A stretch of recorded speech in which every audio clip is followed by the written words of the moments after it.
नमस्कार। ये जो आप नक्शा देख रहे हैं, मैं किसी उद्देश्य को लेकर के आपके सामने नहीं आया हूँ, बल्कि भारत की आध्यात्मिकता को समझने के लिए कुछ आयरिश स्टूडेंट मेरे से पढ़ रहे हैं। उनको मैंने भारत की आध्यात्मिकता को समझाने की कोशिश की, तो मुझे लगा कि भारत का नक्शा बनाना चाहिए। और भारत का नक्शा हमने इन्हें बनाया तो भारत की आध्यात्मिकता के जो चीजें हैं वो आज के भारत तक सीमित नहीं है।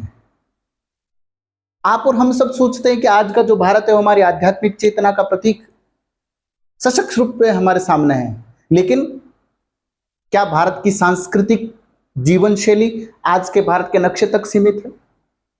क्या भारत का सांस्कृतिक प्रतीक आज के भारत में ही है? क्या बांग्लादेश में ढाकेश्वरी नहीं है?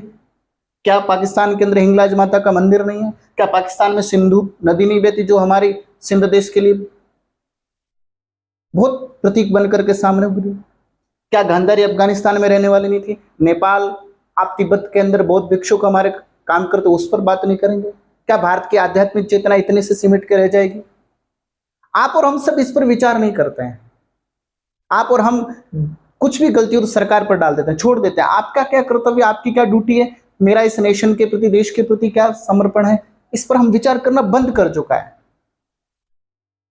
विशेषकर आज की युवा पीढ़ी इस पर सोचना बंद कर दिया है।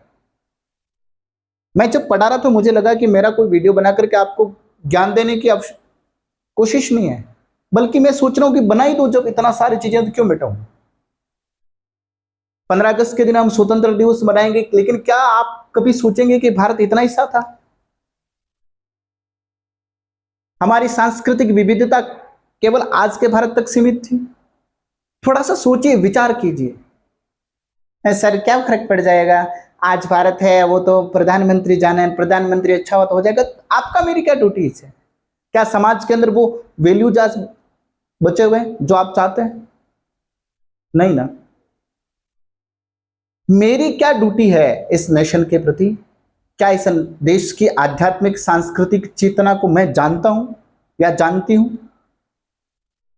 हमें क्या करना, हमको तो जॉब मिल गया, बात पूरी होगी, जॉब से देश बन जाएगा। इन सब बातों को जब हम देखेंगे, समझेंगे, कोशिश करना। देश की आजादी जब प्राप्त हुई, और हम जिसको आजादी कहते हैं, ऐसे आजादी नहीं मिली है। 4 लाख लोगों के सर कटे हैं, 4 लाख लोगों ने आहुति दी है, और हमने गीत गाने शुरू कर दिए थे, बिना खड़ग ढाल के तूने कर दिया कमाल। ऐसी मानसिकता हमारे पर उड़ा दी गई। आज हम भाई भाई 1 इंच जमीन के लिए लड़ते हैं, लेकिन इस मातृभूमि के कितने सारे टुकड़े हो गए। इस मातृभूमि को समझना है तो किसी ने कहा कि उत्तरम यत समुद्र से हिमाद्रश्चैव दक्षिणम वर्ष तद भारतम भारती यत्र संतति। जो पूरा समुद्र आपको दिखाई देता है, ये समुद्र हिंद महासागर जहां तक है, उसके उत्तर में जितना सारा दिखता है आपको, क्या क्या दिखता है? अफगान दिखता है, पाक दिखता है, ईरान, इराक, ये सब दिखता था। उसके उत्तर में जो भी है हिमाद्रेश्चैव। अब हिमाद्री का मतलब यहां केवल हिमालय पर्वत नहीं है, जहां जहां पर ऊपर हिमालय जो बर्फ जमा होती है, उसके दक्षिण में जो जमीन भूभाग आपको दिखती है, वो सभी भारतवर्ष है। और उस पे जो जिन्होंने जन्म लिया है वे सभी भारतीय है। अब भारतीय कौन हो सकता है, इसके प्रमाण आप ये देंगे कि मैं भारतीय हूं, मैं नहीं हूं? उसमें सभी भारतीय, अर्थात पाकिस्तानी भी भारतीय है, लेकिन दृष्टिकोण बदल गया, वो भारतीय मानने के लिए तैयार नहीं है। और ये एक विष्णु पुराण का श्लोक है, ये मैंने नहीं लिखा है, विष्णु पुराण पहले के समय से लिखा हुआ है। तो क्या हम जानते हैं कि आज का जो भारत है वो विस्तृत भारत कितना था, जिसको हम आर्यव्रत कहते थे? जम्बूद्वीप से उससे भी बड़ा है, फिर उससे छोटा भारतवर्ष हुआ। पाकिस्तान, अफगानिस्तान, ये सब चीजें भारतवर्ष के अंदर, और आज केवल भारत रह गया है। जम्बूद्वीप, आर्यव्रत, भारतवर्ष, भारत। हमने कभी इतना सोचा क्या, विचार किया क्या? भारत की आध्यात्मिक चेतना के केंद्र सिंधु बह रही थी, सिंधु कहां है? ब्रह्मपुत्र कहां चली गई? कितने सारे पर्वत, बप्पा रावल का रावलपिंडी चला गया, गांधारी का कंधार चला गया। तो ऐसे बहुत सारे देश हैं। केवल हमको तो आजादी पाकिस्तान के समय वाली याद है, लेकिन उससे पहले 1914 के अंदर तिब्बत हमसे अलग हो गया। आज तिब्बत देश नहीं है। हमको जो पाठ पढ़ाते हैं ना लोकतंत्र का, पूरे तिब्बत को चाइना कब्जा करके बैठा है। कोई बोल रहा है? हिम्मत है किसी की? भारत के अंदर झंडे उठा करके हम लोकतंत्र या किसी के खिलाफ बोल सकते हैं, आसान है। किसी की हिम्मत नहीं है। नेपाल हमसे 1904 के अंदर अलग हो गया, जो हिंदू राष्ट्र है। शिव जी का मंदिर काठमांडू बहुत प्रसिद्ध और हमारी आस्था का केंद्र है। भूटान 1906 के अंदर हमसे अलग हो गया, लेकिन हमारी सांस्कृतिक पहचान यहां तक भी है, तिब्बत में भी है। हम बुद्धिज्म को जानना चाहेंगे, तिब्बत को जानना पड़ेगा। म्यांमार 1937 में हमारे से अलग हो गया, यहां भी भारतीय संस्कृति दिखाई देती है। इसके आगे भी इंडोनेशिया, मलेशिया, थाईलैंड, श्याम देश, कितने सारे देशों तक भारतीय कल्चर है। यानी ये जो समुद्र की लाइन जहां तक जाती थी, उसके उत्तर में जितना सारा था वो सब हमारा देश था। 1947 में बांग्लादेश, बाद में 1972 के अंदर 71-72 की लड़ाई के अंदर ये पाकिस्तान से भी अलग हो गया। 1939 यहाँ कहाँ 48 बोलते हैं, श्रीलंका हमसे अलग हो गया। 1947 में पाकिस्तान हो गया, 1876 में अफगानिस्तान हो गया। ऐसे कितने कितने सारे देश है हमसे अलग होते गए। ये केवल हमसे अलग नहीं हुए हैं, हमारी सांस्कृतिक विरासत को लेकर भी गए हैं और आज वो उसको समाप्त करने पर भी तुले हुए हैं।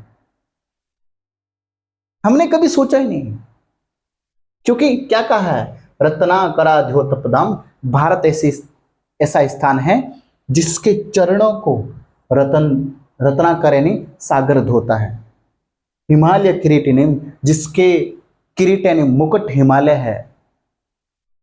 ब्रह्मराज ऋषि रत्नाध्याम, बहुत सारे ऐसे ब्रह्मर्षि है, राज ऋषि है।